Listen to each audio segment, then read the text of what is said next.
আবারও বলছি তোকে, তুই কোথায় গেছিলি সত্যিটা বল। আমি বুঝতে পারছি না অভিক, তুই বারবার করে কেন একই কথা জিজ্ঞাসা করছিস? তোর কি আজকাল ডাক্তারের গাইনো ডিপার্টমেন্টে এক্সামের সেন্টার খুলেছে? মানে? মানে তো আমি জানতে চাইছি, আসল সত্যিটা কি? তুই কেন?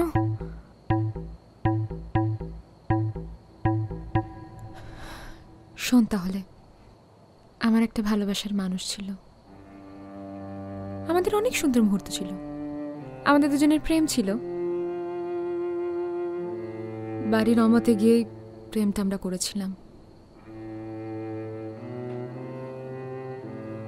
কিন্তু যা হয় একটা সময় পর আমরা দুজনেই ফিজিক্যালি ইনভলভ হয়ে পড়ি।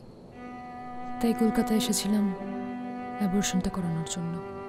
আমার পক্ষে বাড়ির কাছের কোনো হাসপাতালে এটা করানো সম্ভব নয়, তুই জানিস সেটা ভালো করে, তাই এখানে আসা। তুই অ্যাবর্শন করাবি? কোথায় তুই সন্তানটিকে পৃথিবীর আলো দেখাবি? তা না তাকে মেরে ফেলছিস। বাহ, এখন তোর প্রাথমিক দায়িত্ব হবে সন্তানটিকে পৃথিবীতে আনার। সেরকম হলে আমি ওর দায়িত্ব নেব সবকিছু। মানে